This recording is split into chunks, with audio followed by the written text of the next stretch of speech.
the founder of Dreams Come to Me, entrepreneur, mentor, and trainer, dedicated to empowering individuals to realize their full potential. Thank you. Mariana and Iryna, the stage is yours. We will leave you here. Thank you very much. Thank you, thank you. Well, first of all, thank you that you stayed.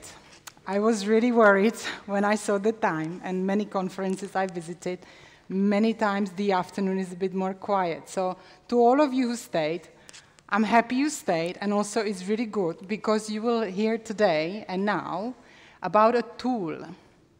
I'm a big fan of diversity, and as a business person, I believe that drives the success. And I always need a tangible thing, something I can work with, and work not only myself, but the whole team. And this initiative, WEPs, with P at the end, not B, so you will remember now, not web, but WEPs. It's amazing initiative, and why am I here together with Iryna is because under the umbrella of business professional women, Czech Republic, we want to spread the message more, and we want to do more and support the work that Lenka started some time ago already and make it big. So I believe the best way to learn is to share best practices, so that's why we have Iryna here. And thank you for coming, all the way from Ukraine and UK and all of that, you will say. But before we go into it, could you tell us, Iryna, your personal story? Why are you here with me, actually? Because Lenka invited me. Oh, okay. But yes, thank you for the invitation, and it's a big pleasure to be here and to share this stage with so incredible women and to listen all this story, because you are incredible and all story, and that's why I ask a lot of questions. I want to reflect, you know, and I want to more know about you. My story, I was a teacher at the academy, and I had the same not problem, but issues with academic style when I was a teacher.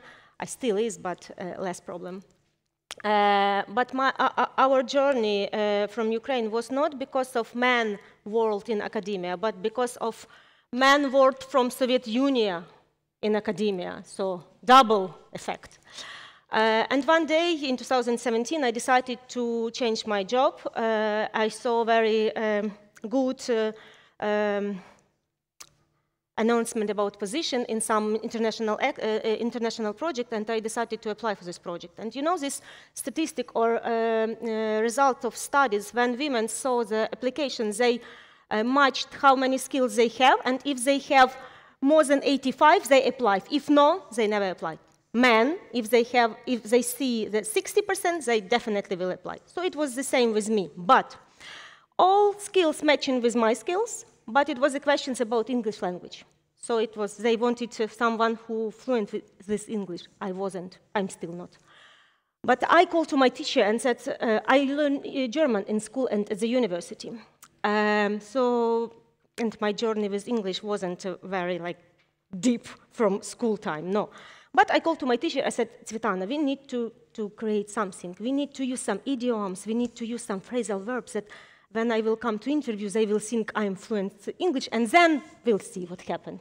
We'll sort it. So we learn a lot of few these idioms, and it was some task about analytical skills and good communicational skills. And we learned some, on the one hand, I'm very good with analytical skills, on the other hand, I'm very good with communicational skills, and some around this.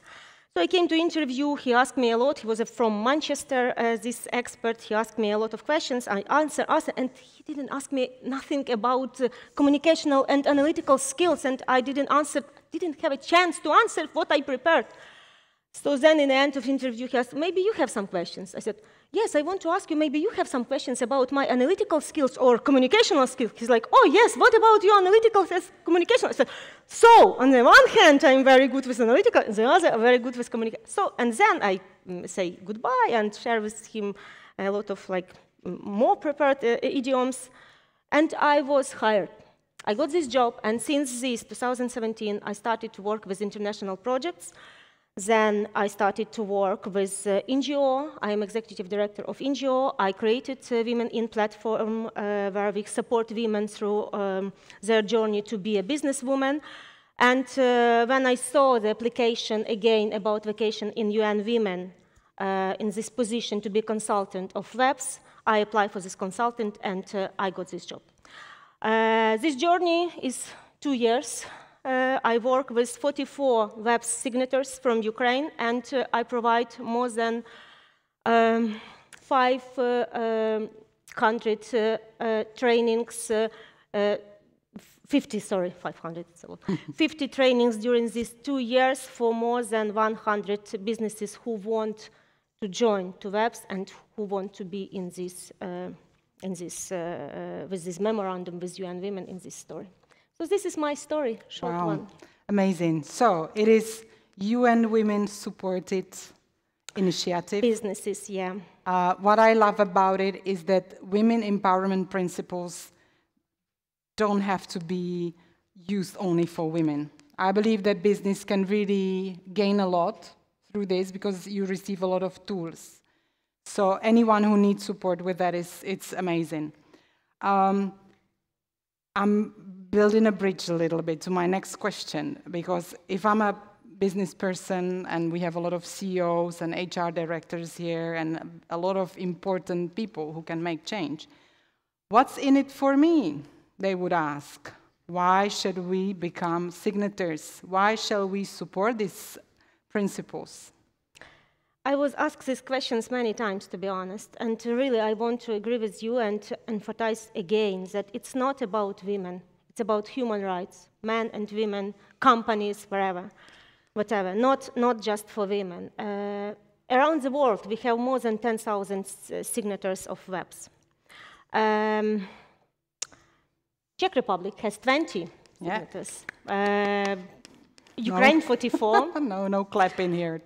Not maybe not very impressed, but Czech Republic and 20, Poland have 20 companies, but Czech Republic has just 5 million women, Poland has 20 million women. So you are a few steps ahead of Poland, for example, yeah? UK has 250, USA has more than 450 signatures. If this journey always very smoothly? No, for sure no. If this journey not about money? Yes, it's about money. It's about benefits of money for companies if they will diversify their teams and if they will invite more women. And this journey about teams, because teams will have a more benefits or bonuses from inclusion that brings this science, this memorandum. I'm talking about 7 principles. It's just 7 principles, and it's a very tangible principles. You are absolutely right. Yep. And sometimes the company came to me and they said, you know, we are doing very well. We are very well with women's rights in our company. We don't have a gender pay gap. We have 50-50 in our board member and etc. But when we start to work with these companies, I see that, for example, in their supply chain, they work more with men who lead a business. When we are talking about gender gap, yes, maybe it's not a big difference, but what includes in a task for women at the same position and task for men for the same money in the same position? Sometimes it's made a coffee, sometimes additional work, yeah? If we are talking about networking, it's more than 10,000 companies around the world. You have access, you have at least one topic with them to create partnership, to find them in a website of websites, yeah, to message them, hello, I'm also signatory, can we have a conversation, can we talk, can we build some relationships, yeah? It's a global companies, Lego companies, MetLife companies, Intelias, Ferrexpo, big companies, like example. And they don't ask about what we will get. They understood what they will get, you know? Also, it's about maternity and paternity leave. It's about domestic abuse, how domestic abuse can be sorted, and this victim can be supported in team in workplace.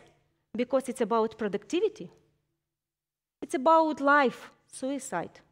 Also about suicide in man world, because you know statistics, the men make a suicide more often than women. Why? Big pressure. But women do a suicide more often because of domestic abuse, and they didn't get support in workplace because they don't have support at home. They don't have partner who supports them. They expect that someone in workplace will support them, but they, You if see they the didn't passion, have this, right? Somebody yes, was talking about passion, and the time is yes, running. so I have two more questions, I can Iryna. see many benefits. Yeah. Another bridge, and you helped me actually.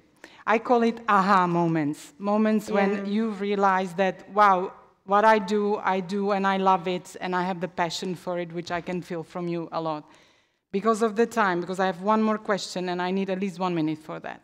What is the one, not three, I know you prepared three, one aha moment you would choose now? I have more than 3, to be honest. I know, but, okay, you prepared 3 today. But in our time, in Ukraine, of course, time with war and with all of this situation, what we have, all job that provided by these companies, it's an aha moment for me. This is about biggest pan-European energy group company who hire 400 women for work in mines because they replaced the men who fighting on front line. This is about Ferrexpo company who hire elevator operator women who replace the men and who want to stay in this job and who want to have this job. This is about Drive Hub company and Jana, who is the owner of this company, who provided driver classes for women in maternity leave at 5 a.m. in the morning time, during the time when kids sleep, you know? There's a lot of aha moments, and it's very good that UN Women has these options to share your case. And you can read a lot of cases in their website from WEPs signators,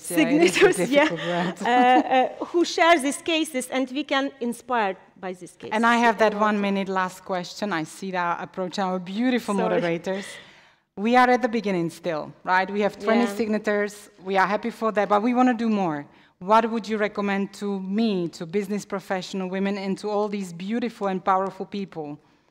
If you should start over again. Yes, I will recommend, and maybe I'll repeat again. We have 7 principles, and in the beginning, after science, companies should make a self-assessment. Self-assessment, it's a result, what level of support in their company they really have. And sometimes they have a big gap in principle 5 about women in business and supply chain with them, marketing. Do you provide a lot of service and product for women especially? Don't think so, about especially bank system, to be honest. And we have big gap in principle 6 about cooperation with NGO and local level, because gender equality in Prague and gender equality in the region, it's a different gender equality issues and understanding, yeah? So if I will start, I will pay attention for these 2 principles that very red flag in the companies, and will start to work with cooperation between business, NGO, associations, and of course, government. Yeah. Thank you so much. Thank you, sorry. It was a short time, actually. Thank you. Thank you. Thank you very much, ladies. And before we let you go, I still have one question, which is very practical. And I've been dealing with it myself. So a company has a mother company, and the mother company is a signatory of WEPs.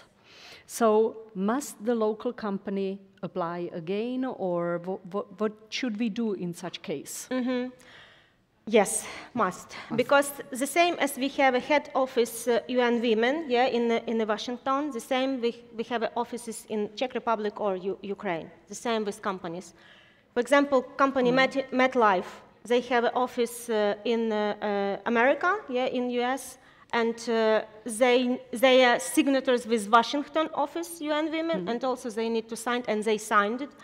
Agreement with Ukraine office. And the same, Avon, like Intelias, Ferrexpo company, Marie Claire company, the magazine, the famous magazine. So yes, you need to sign with local representative of UN Women. Perfect. And if you're interested, you can connect with Yeah, me and with we will Mariana. all arrange it Yeah. for you. Thank you very much Thank for you. the clarification. Thank you. Iryna Tytarchuk Thank you. and Mariana Ludányiová.